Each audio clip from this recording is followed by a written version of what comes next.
Hello, my dear students. How are you? I am also fine, Alhamdulillah. This is my first class with you all.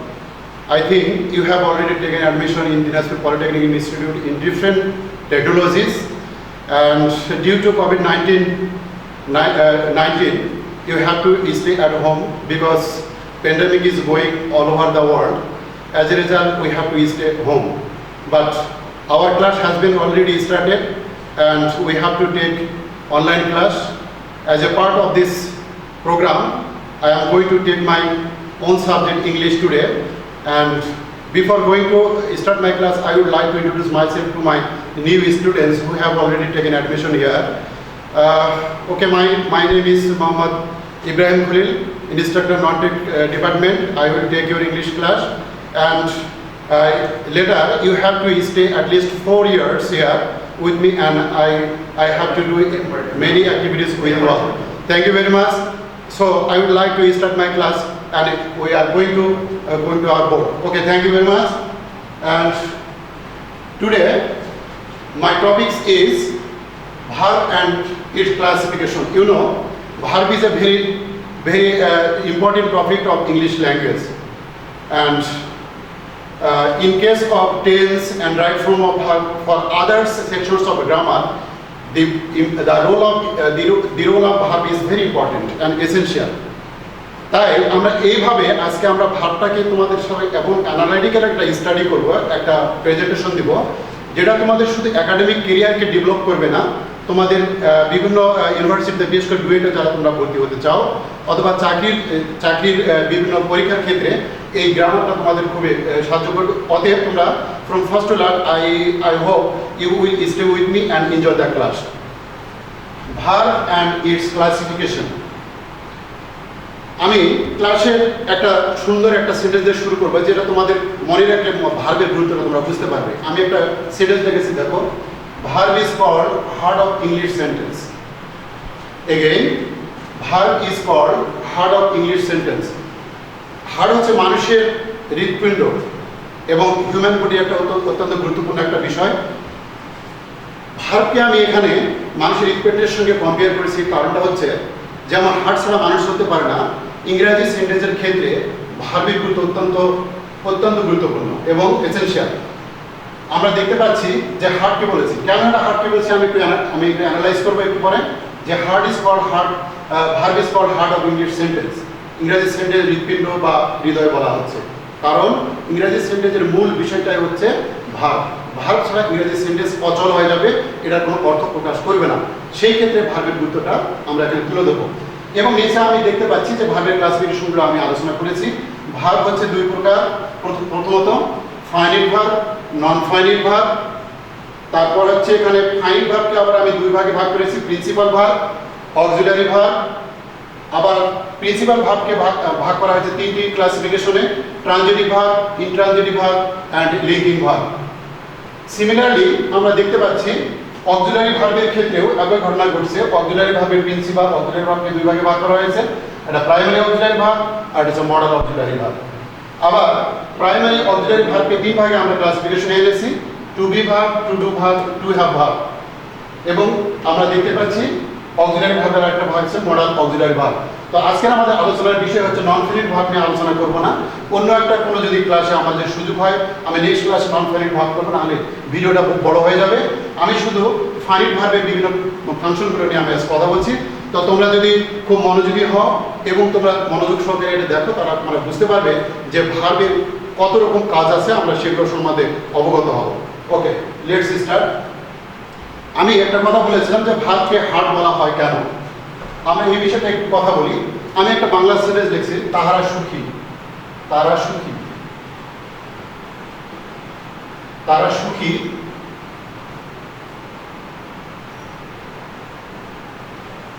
এটা একটা Bangla sentence. এখানে আমরা দেখতে পাচ্ছি এখানে ভার্বের ব্যবহার নাই, কিন্তু আসলে তারা হয় সুখী, এখানে হয় কথাটা উজ্জ্ব আছে। তারা হয় সুখী এই কথাটা উজ্জ্ব আছে। ইন কেস অফ ইংলিশ, ইংরেজির ক্ষেত্রে কিন্তু আমরা এভাবে লিখতে পারবো না, দে আর হ্যাপি। আমাকে লিখতে হবে এটা। এখানে আর কিন্তু কোনো মধ্যে আমি বাদ দিতে পারবো না, বিকজ ভার্বের গুরুত্ব। কারণ তারা হয় সুখী, আমি যদি দে হ্যাপি লিখি তাহলে কিন্তু এই সেন্টেন্সটা হবে না। সেক্ষেত্রে আমাকে লিখতে হবে দে আর হ্যাপি। যদিও এখানে এখানে ইসটা ক্রিয়াটা এখানে সাইলেন্স আছে, কিন্তু এখানে আমাকে অবশ্যই এটাকে ফোকাস দিতে হবে ভার্বে। সেই ক্ষেত্রে আমাদের এখানে they are happy, they happy দিলে ইনকারেক্ট সেন্টেন্স হবে। সুতরাং আমরা বলতে পারছি they are happy, this is correct sentence.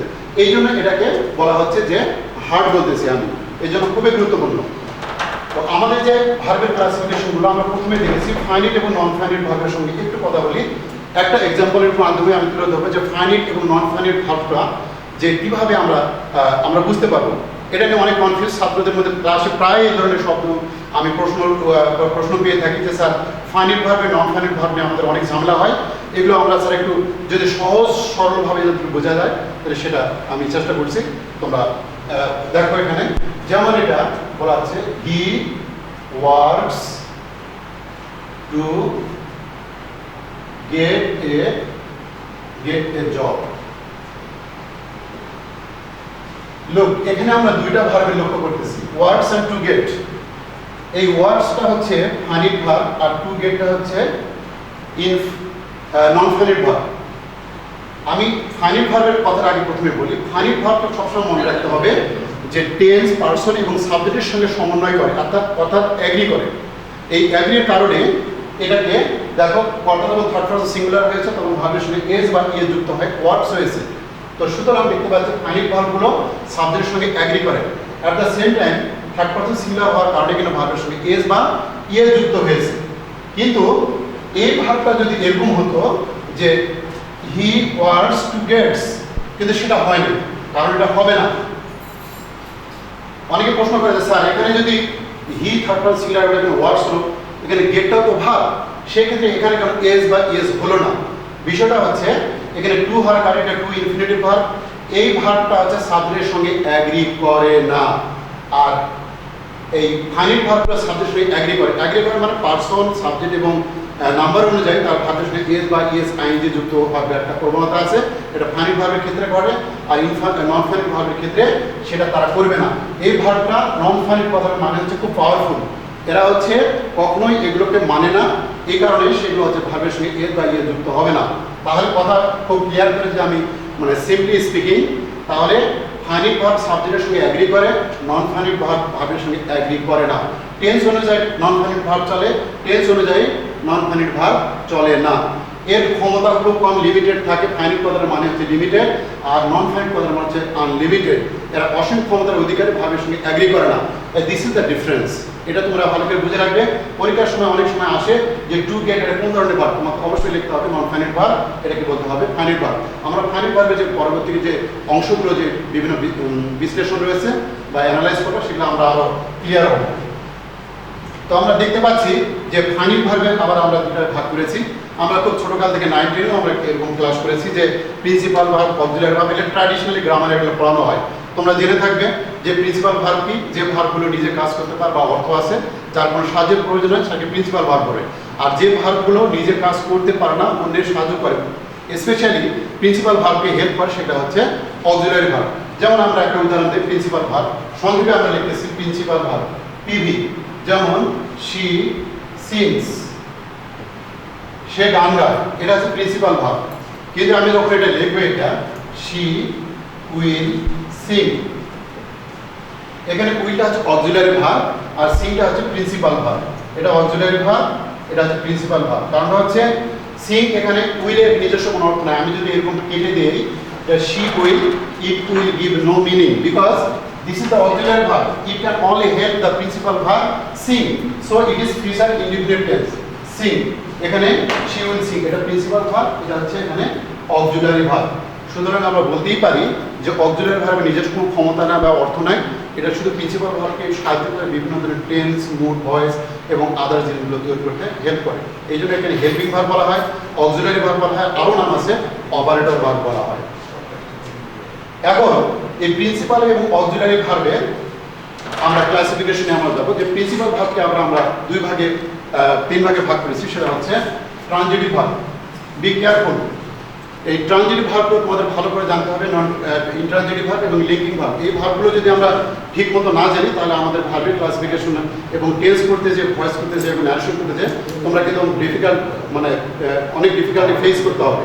সুতরাং আমরা প্রথমে আমরা ট্রানজিটিভ ভার্ব একটু দেখি। ট্রানজিটিভ ভার্ব, ট্রানজিটিভ ভার্ব খুব সিম্পল জিনিস। আমরা যখন বাংলা গ্রামার পড়ি সকর্মক ক্রিয়া পড়ি, সকর্মক ক্রিয়া, যে যে ভার্বের কর্ম আছে তাকে সকর্মক ক্রিয়া বলে। Transitive verb is that verb that have object or objects. একটা অবজেক্ট থাকতে পারে, একাধিক অবজেক্টও থাকতে পারে, তাকে ট্রানজিটিভ ভার্ব বলে। আর অবজেক্টগুলো রিমেম্বার, এই অবজেক্টগুলো সবসময় হয় সেটা কি হবে, নাউন অথবা প্রোনাউন হবে, নাউন অথবা প্রোনাউন হবে।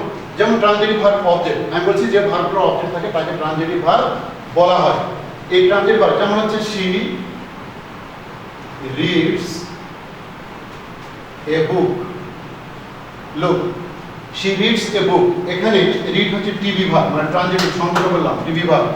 আর বুকটা হচ্ছে এখানে, এটা হচ্ছে অবজেক্ট, এটা হচ্ছে অবজেক্ট। সুতরাং আমরা বলতেই পারি এটা যেহেতু অবজেক্ট আছে, এটা ট্রানজিটিভ ভার্ব আছে। তাহলে এখান থেকে একটা মেসেজ ক্লিয়ার হলো, ট্রানজিটিভ ভার্বের অবজেক্ট থাকবে এবং অবজেক্ট থাকলে তার আগে ভার্বটাকে আমরা ট্রানজিটিভ ভার্ব বলবো। Very simple. তাহলে আমরা বলতে পারছি এটা ট্রানজিটিভ ভার্ব, ট্রানজিটিভ ভার্বের অবজেক্ট থাকবে, আর অবজেক্ট যদি থাকে নিশ্চিত ভাবে খুব কনফার্ম হয়ে বলা যাবে সামনের ভার্বটা ট্রানজিটিভ ভার্ব। আর এটা দেখো এ বুক, এটা কিন্তু একটা নাউন, আমি বলেছি যে তাহলে ট্রানজিটিভ ভার্ব হচ্ছে সবসময় অবজেক্ট মনে রাখবে, অবজেক্ট সমান হয় সেটা নাউন হবে অথবা সেটা প্রোনাউন হবে। এটা খুব কিপ ইন মাইন্ড, এটা মনে রাখতে হবে, অবজেক্টগুলো হবে নাউন অথবা প্রোনাউন হবে। তাহলে শি রিডস এ বুক, এটা ট্রানজিটিভ ভার্ব। এখন আমরা চলে আসবো ইনট্রানজিটিভ ভার্বে, এটার বিপরীতে intransitive verb. Intransitive verb, intransitive verb just opposite of transitive verb because this verb cannot take any object or objects. এই ভার্বগুলো কোনো অবজেক্ট নেয় না বা অবজেক্ট থাকে না, সেই ক্ষেত্রে এটা ইনট্রানজিটিভ ভার্ব। যেমন আমি একটা ফ্লাই, একটা ভার্ব, ফ্লাই, ফ্লাই মানে উড়া। আমি যদি বলি বার্ডস ফ্লাই, এই যে এখানে ফ্লাই হলো, বার্ডস ফ্লাই, পাখি ওড়ে, এটা হচ্ছে ইনট্রানজিটিভ ভার্ব, এটা হচ্ছে আইবি, সংক্ষেপে লিখলাম আইবি। এটা হচ্ছে ইনট্রানজিটিভ ভার্ব বিকজ এই ফ্লাই এটা এর কোনো অবজেক্ট নাই, সুতরাং এটা হচ্ছে ইনট্রানজিটিভ ভার্ব। তাহলে এটা বলা যাচ্ছে ট্রানজিটিভ ভার্বের অবজেক্ট থাকে, ইনট্রানজিটিভ ভার্বের অবজেক্ট থাকে না। অনেকে বলে যে ইনট্রানজিটিভ ভার্বের পর অনেক কিছু থাকতে পারে, যেমন দি বার্ডস ফ্লাই কুইকলি, এরকম একটা শব্দ থাকে, কুইকলি, কুইকলি এরকম। এটা কিন্তু আসলে অবজেক্ট না, এটা হচ্ছে অ্যাডভার্ব। অতএব এটাকে আমরা অবজেক্ট বলতে পারবো না। তাহলে ইনট্রানজিটিভ ভার্বের পরে অনেক সময় অ্যাডভার্ব বসতে পারে, কারণ এটা কিভাবে উঠতেছে, এটা ম্যানারটা বোঝায়, সেই ক্ষেত্রে বলতে পারে। এখন একটা তোমাদের জন্য একটা নোট হচ্ছে, some verbs are there that can be used either as transitive or intransitive. কিছু কিছু ভার্ব আছে ট্রানজিটিভ হিসাবে ব্যবহার হতে পারে, ইনট্রানজিটিভ ভার্ব হিসাবে ব্যবহার হতে পারে। It will depend on the use of object in the English sentence. ইংরেজি সেন্টেন্স এটা অবজেক্ট আছে কিনা তার উপর ডিপেন্ড করবে। আমরা একটা ভার্ব ধরি, যেমন একটা রান, একটা শব্দ দিলাম রান, রান, এটা আমরা অনেকেই জানি। রান মানে কি? রান মানে দৌড়ানো, রান। এই ভার্বটাকে আমি ট্রানজিটিভও করব, ইনট্রানজিটিভও করব। যেমন প্রথমে ট্রানজিটিভ করব, যেমন হচ্ছে she runs A business. Here meaning means operates, handle, তার মানে এখানে সে একটা বিজনেস চালায়। এটা হচ্ছে অবজেক্ট, এখানে এটা হচ্ছে অবজেক্ট, এটা হচ্ছে টিভি ভার্ব, ট্রানজিটিভ ভার্ব। তাহলে আমরা বলতে পারি তাহলে বিজনেস যেহেতু এখানে অবজেক্ট, সেটা ট্রানজিটিভ ভার্ব, তাহলে সে একটা বিজনেস চালায় বা পরিচালনা করে। সেভিংস থাকে, সেখানে আমরা বলতে পারি এখানে আরেকটা ইনট্রানজিটিভ ভার্ব যখন ব্যবহার করবো, যেমন শি রানস, এটা ইনট্রানজিটিভ ভার্ব, সে দৌড়ায়, এখানে কোনো অবজেক্ট নাই। সুতরাং আমরা বলতেই পারি যে same verb can be used either intransitive or transitive or intransitive in English sentence. সুতরাং এখানে আছে ইনট্রানজিটিভ ভার্ব রান হয়েছে, আবার ওই ভার্ব এখানে আবার হয়েছে ট্রানজিটিভ ভার্ব। তাহলে ব্যবহার হবে শুধু যদি অবজেক্ট থাকে ট্রানজিটিভ, আর অবজেক্ট যদি না থাকে তাহলে ইনট্রানজিটিভ। তাহলে বলা যেতে পারে যে কোনো একটা ভার্ব বলে কখনো দেখেই বলা যাবে না যেটা ট্রানজিটিভ ভার্ব, বিকজ আমাকে দেখতে হবে আগে যে সেটার অবজেক্ট আছে কিনা, তাহলে আমরা বলতে পারবো সেটা ট্রানজিটিভ না ইনট্রানজিটিভ। এখানে গেল এটা ট্রানজিটিভ ইনট্রানজিটিভ। আমরা একটা সবচেয়ে বড় বিষয় এখন আসবো যে লিঙ্কিং ভার্ব। এই ভার্বটা নিয়ে অনেকে তোমাদের আসলে নতুন কোনো অভিজ্ঞতা নাই, এই ভার্বগুলো আসলে হায়ার ক্লাসে পড়ানো হয়। তো আমরা আসলে ব্যবহার কিন্তু জানি, কিন্তু এটা অ্যানালাইটিক্যাল যে স্টাডিগুলো সেগুলো আমরা জানি না। তো আমরা লিঙ্কিং ভার্ব, এই লিঙ্কিং অথবা কানেক্টর বলা হয়, কানেক্টর। লিঙ্কিং, লিঙ্ক কথার মানে হচ্ছে একটা শব্দ, লিঙ্ক এটা ইংলিশ শব্দ, আমরা সাধারণত কানেক্ট করি, জয়েন করি, এটাকে লিঙ্ক বলা হয়। লিঙ্কিং ভার্ব হচ্ছে সাবজেক্টকে সেন্টেন্সের বাকি অংশের সঙ্গে যুক্ত করে যে ভার্বগুলো তাকে লিঙ্কিং ভার্ব বলা হয়। তো before going to discuss linking verb, I would like to say something about to be verb. To be verb নিয়ে আমাদের অনেক ঝামেলা আছে। এই যে টু বি ভার্ব, এই যে আমরা টু বি ভার্ব প্রায় লিখি, এই টু বি ভার্ব নিয়ে আমাদের অনেক সমস্যা। এই টু বি ভার্বগুলো আমরা অনেকেই বুঝি না। তো আমি তোমাদের একটু কার্টুন আগে দেখাচ্ছি যে টু বি ভার্বটা কি। এটা মিস্টার টু বি, এর নাম মিস্টার বিন না, মিস্টার টু বি। এই টু বি ভার্ব হচ্ছে am, is, are, was, were, been, আর বি তো নিজেও আছে, তাহলে দেখা যাচ্ছে be, am, is, are, was, were, been, এই 8টি ফর্ম। রিমেম্বার, এই 8টি ফর্ম হচ্ছে টু বি ভার্ব। আর যদি দুনিয়াতে অনেকে বলে, আমি ক্লাসে ছাত্রদের প্রায় জিজ্ঞেস করেছি টু বি ভার্ব কয়টা, কি বলতো, ওরা have, has, had, was, were অনেক কিছু বলে থাকে। আসলে 8টি ভার্ব রয়েছে। এই টু বি ভার্বটা 8টি চেহারা ধারণ করতে পারে ইংরেজি ল্যাঙ্গুয়েজে, আর এর কোনো ক্ষমতা নেই। সুতরাং এই 8টি হচ্ছে টু বি ভার্ব। এই তোমরা 8টি টু বি ভার্বের বিভিন্ন আমরা ফর্মে দেখতে পাবো। অনেক সময় টেন্সে ব্যবহার হয়, অনেক সময় ভয়েসে, অনেক সময় আবার মুডে ব্যবহার হয়, এগুলো বিভিন্নভাবে ব্যবহার হয়। তাহলে এটা কীভাবে ব্যবহার হয় আমি একটু দেখাই তোমাদের, কখন কোন ফর্ম করে। আসলে বেস ফর্ম যেটা হচ্ছে টু বি, এটা হচ্ছে বেস, এটা হচ্ছে ফাউন্ডেশন। এখান থেকে উৎপত্তি হয় 3টা ভার্ব। কি কি? অ্যাম, ইজ, আর, এখান থেকে উৎপন্ন হলো। এটা হলো এগুলো হচ্ছে প্রেজেন্ট টেন্সে ব্যবহার হয়। কোন টেন্সে ব্যবহার হয়? প্রেজেন্ট টেন্সে, প্রেজেন্ট ইনডিফিনিট অথবা প্রেজেন্ট কন্টিনিউয়াসে। যেমন I M A student, I am going to school, he is a student, he is going to school, present indefinite অথবা প্রেজেন্ট কন্টিনিউয়াসে ব্যবহার হয়। এই দুটো যখন পাস্ট টেন্সে হয়ে যাবে, অ্যাম আর এটা হয়ে যাবে ওয়াজ, এটা হয়ে যাবে ওয়ার।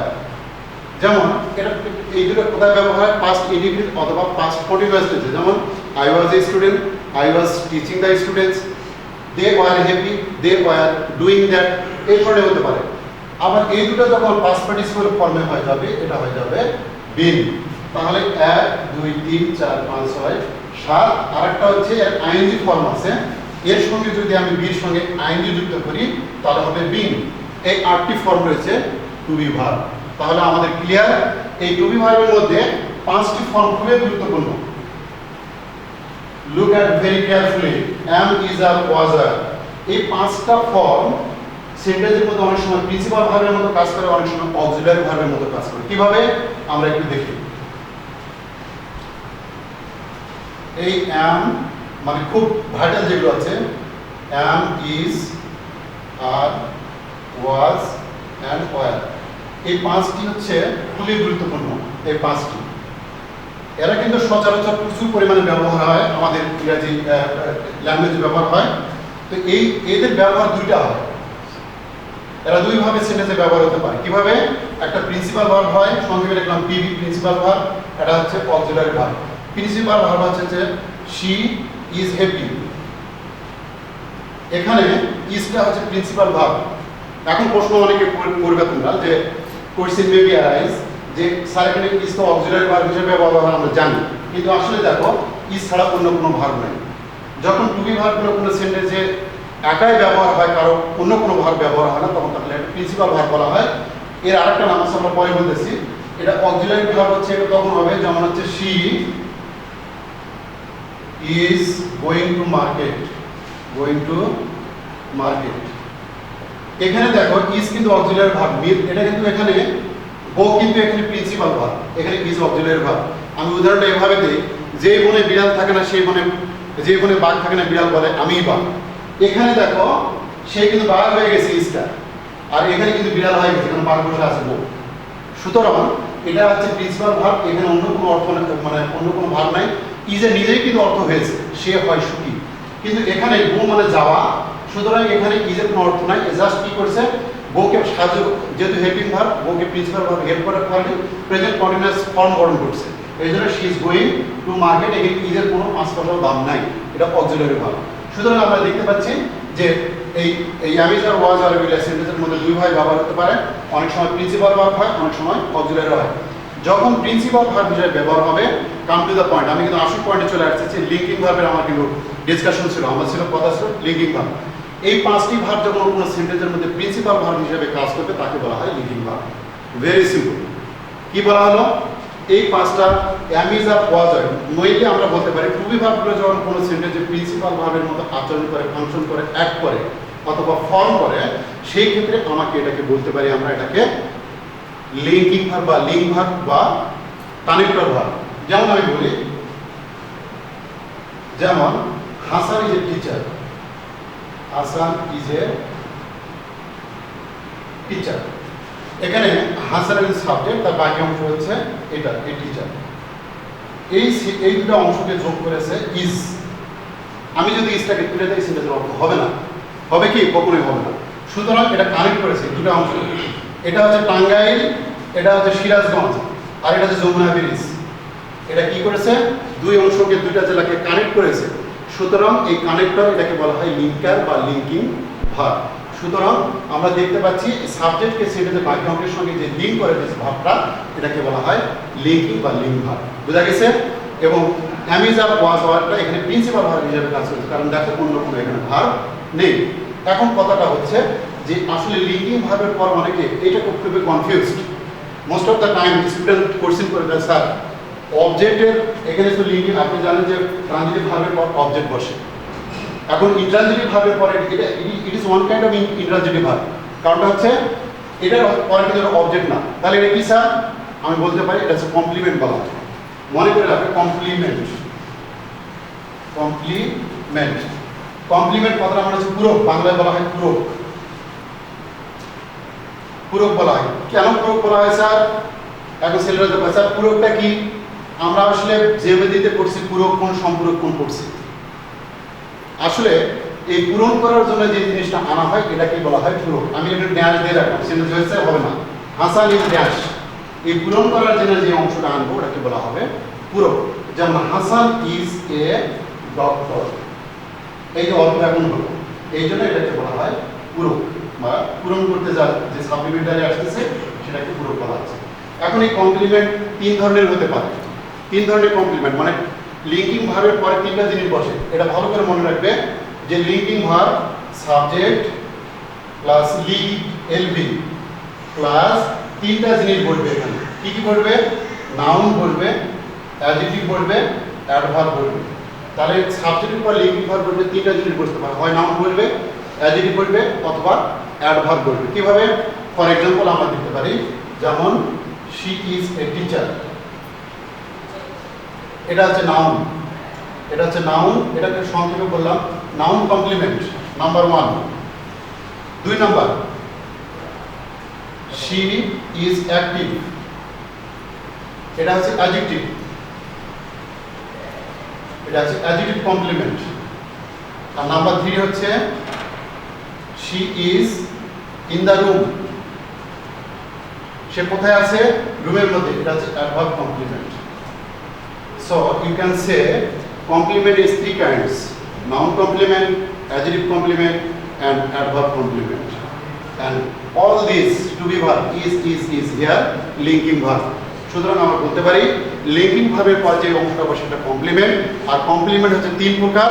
এই 3 প্রকার কমপ্লিমেন্ট হবে noun complement, adjective complement, and adverb complement. এটা যদি নাউন হয় নাউন কমপ্লিমেন্ট লিঙ্কিং ভার্বের পর, আর যদি এটা অ্যাডভার্ব হয় অ্যাডভার্ব কমপ্লিমেন্ট, আর যদি এটা অ্যাডজেক্টিভ হয় তাহলে অ্যাডজেক্টিভ কমপ্লিমেন্ট হবে। এটা হচ্ছে আমাদের লিঙ্কিং ভার্বের যে অংশটা ছিল সেটা গেল। এরপর আমরা অক্সিলারি ভার্ব দেখব। অক্সিলারি ভার্ব, অক্সিলারি ভার্বকে আমরা বলছি যে ভার্বগুলো, auxiliary verb always helps the principal verb to make voice, narration and other things. সুতরাং এগুলো শব্দ অপারেট করে, মানে সবসময় প্রিন্সিপাল ভার্বকে হেল্প করে, বিভিন্ন ধরনের সেন্টেন্স তৈরি করতে সাহায্য করে। তো আমরা অক্সিলারি ভার্বের দুটো পেয়েছি, একটা প্রাইমারি অক্সিলারি আর একটা হচ্ছে মডেল অক্সিলারি। তো প্রাইমারি অক্সিলারি দেখি আমরা, primary auxiliary verb, auxiliary verb এটা খুবই ইম্পর্টেন্ট। এই প্রাইমারি অক্সিলারি ভার্ব 3টা, যেমন প্রথমে to be verb, I have already discussed, আমি কিন্তু এর কথা বলেছি, কিন্তু এখানে আবার বলতেছি তোমাদের সুবিধার্থে। এটা টু বি ভার্বগুলো কি কি হতে পারে? বি কিন্তু নিজেও একটা verb, am, is, are, was, were, been and being। এই যে আটটা verb, be, am, is, are, was, were, been, তার এই টু বি ভার্বটা আটটি ফর্ম অলরেডি আমি আলোচনা করেছি। আবার বললাম যে এগুলো প্রাইমারি অক্সিলারি হিসেবে ব্যবহার হয়, be, am, is, are, was, were, been and being। Number two, to do verb. এই ডু ভার্বটা কয়টা ফর্ম ধারণ করতে পারে? যেমন do, does, did, done and doing. এই পাঁচটা ফর্ম ধারণ করতে পারে। এই ডু ভার্বের শক্তি আছে, পাঁচ প্রকার চরিত্র ধারণ করতে পারে, do, does, did, done and doing. এটা হচ্ছে ডু ভার্ব। নাম্বার থ্রি হচ্ছে two have verb. Have, has, had and having. এই চারটি ক্যারেক্টার বা ফর্ম ধারণ করতে পারে two have verb, have, has, had and having. তাহলে আমরা দেখতে পাচ্ছি যে এই যে আমরা যে বিভিন্ন টেন্স, ভয়েস বা ন্যারেশনে করি, তো সেগুলোর ক্ষেত্রে তোমাদের এগুলো খুবই গুরুত্বপূর্ণ যে আমরা যদি ভার্বের ক্লাসিফিকেশন এবং ভার্বের যে পজিশন এবং অ্যাক্টিভিটিসগুলো যদি আমরা বুঝতে পারি, তাহলে যে কোনো ধরনের কোর্সিন আসবে না কেন আমরা তাহলে ভার্বটা সম্বন্ধে একটা স্বচ্ছ ধারণা থাকলে আমরা এটা করতে পারবো। তো আমরা দেখতে পাচ্ছি এটা হচ্ছে প্রাইমারি অক্সিলারির এই তিনটা ভার্সন। আমরা এখন মডাল অক্সিলারিতে চলে যাব। মডাল অক্সিলারি নিয়ে অনেক কথা আছে যে মডাল অক্সিলারি আসলে টেসে ব্যবহার হয় না স্যার, তাহলে কোথায় ব্যবহার হয়? আসলে মডাল অক্সিলারি ভার্বগুলোর ব্যবহারটা খুবই গুরুত্বপূর্ণ। কারণ হচ্ছে modal auxiliary verb can help to make different kinds of expression, different kind of sentence and different kind of elaboration or contracts. আমরা দেখি, যেমন আমি যদি বলি আই গো টু স্কুল, এটাও অর্থ হতে পারে আমি স্কুলে যাবো। I must go to school, এটা একটা অর্থ হবে। I shall go to school, এটা একটা অর্থ হবে। I will go to school, এটা একটা অর্থ হবে। I may go to school, এটা একটা অর্থ হবে। I might go to school, এটাও একটা অর্থ হতে পারে। সুতরাং আমরা বলতে পারি যে মডেল অক্সিলারি ভার্বগুলো এভাবে ব্যবহার হয়। আমি দুই একটা ব্যবহার করি। মডেল অক্সিলারি ভার্বটা একটু কয়টা লিখি।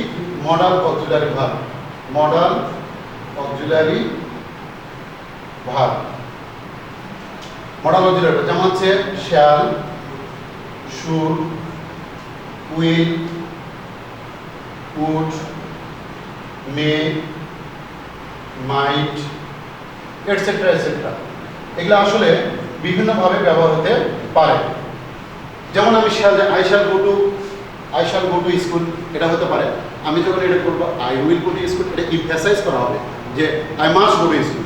এই ধরনের অর্থগুলো আসে। তোমরা যখন আরও এগুলোকে মানে ইলাবোরেশন করবে, আমরা পরবর্তী ভিডিওতে চেষ্টা করবো। তো তোমরা এগুলো যদি করো, তোমাদের শুধু একাডেমিক ডেভেলপ করবে না, একাডেমিক সাইডটাই ডেভেলপ করবে না, তোমাদের চাকরির ক্ষেত্রে বা তোমাদের বিভিন্ন অ্যাডমিশন টেস্টের ক্ষেত্রে তোমাদের এগুলো সাহায্য করবে। সুতরাং তোমরা এগুলো ফলো করবে, বোঝার চেষ্টা করবে এবং পরবর্তী ভিডিওর জন্য তোমরা অপেক্ষা করো। সবাই ভালো থাকো। Thank you very much. Thank you all.